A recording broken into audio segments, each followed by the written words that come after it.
તો સ્થાનિક સ્વરાજ્યની ચૂંટણી અંગેની તૈયારી સંદર્ભે રાજ્ય પોલીસ વડા આશિષ ભાટિયાએ પત્રકાર પરિષદ યોજી હતી, જેમાં તેમણે લોકશાહીનો પર્વ વિના કોઈ વિઘ્ને પસાર થાય તે માટે તમામ પ્રકારની તૈયારીઓ પૂર્ણ કરી દેવાઈ છે તેવું જણાવ્યું હતું। વધુમાં તેમણે ચૂંટણી પ્રક્રિયામાં કોઈ અવરોધ ઊભો થાય અથવા તો કોઈ ગુનાહિત કૃત્ય કરે તો કડક પગલાં લેવામાં આવશે તેવું પણ જણાવ્યું। ડીજીપી આશિષ ભાટિયાએ ચૂંટણીના જાહેરનામા બાદ ચેકપોસ્ટ પર ગેરકાયદેસર ચીજવસ્તુઓ જપ્ત કરવામાં આવી તેની પણ માહિતી આપી હતી।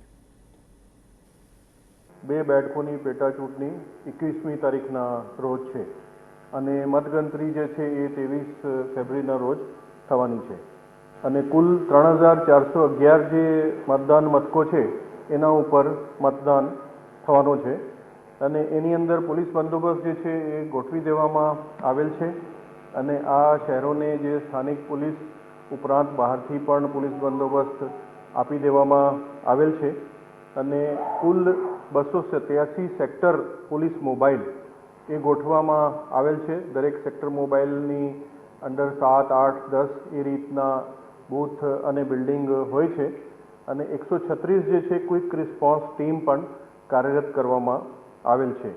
કુલ સ્થાનિક પોલીસ પાસે આ તમામ મહાનગરોમાં 21,770 ફોર્સ જે છે એ ઉપલબ્ધ છે અને તે ઉપરાંત બહારથી 15,533 હોમગાર્ડ અને જીઆરડી આપી દેવામાં આવેલ છે અને 30 કંપનીઓ એસઆરપીની હાલ એમની પાસે ઉપલબ્ધ છે અને તે ઉપરાંત 14 કંપનીઓ બહારથી એસઆરપીની આપી દેવામાં આવેલ છે।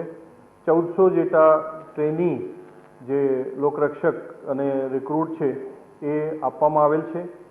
એમ કુલ મળીને 25,000 પોલીસ અને 15,000 હોમગાર્ડ અને 44 કંપની એસઆરપી એમ કરીને કુલ આ બંદોબસ્ત જે છે એ થનાર છે। કામગીરી જે છે અસરકારક કરવામાં આવી રહી છે અને એની અંદર કુલ 7.5 કરોડનું જે આઈએમએફએલ જે છે એ દારૂ અને કન્ટ્રી લિકર મળીને એ કબજે કરવામાં આવેલ છે અને અન્ય વિસ્તારો સાથે જોઈએ તો લગભગ 19/2 સુધી જ્યારથી ચૂંટણી એનાઉન્સ થઈ ત્યારથી લઈને અત્યાર સુધી કુલ 25 કરોડ રૂપિયાના દારૂ જે છે એ જપ્ત કરવામાં આવેલ છે।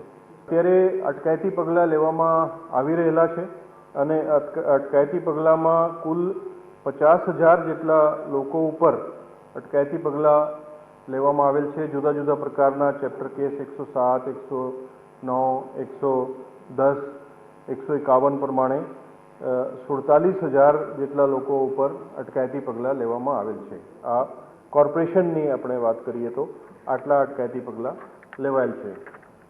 લઈને 18/2 સુધી કોવિડને લગતી જે ગાઈડલાઇન્સનું જે લોકોએ ઉલ્લંઘન કર્યા છે આ ચૂંટણીના સમય દરમિયાન એમાં 3,364 જે છે ગુના રાજ્યમાં દાખલ કરવામાં આવેલ છે અને 70,000 લોકો વિરુદ્ધ જે છે આ ગુનાઓ દાખલ કર્યા છે અને ટોટલ 7 કરોડ રૂપિયાનું જે છે દંડ આ માસ્ક નહીં પહેરવા બદલ દંડ વસૂલ કરવામાં આવેલ છે। એ રીતે 70,935 વાહનોની પણ જે છે એ જપ્તી કરવામાં આવેલ છે।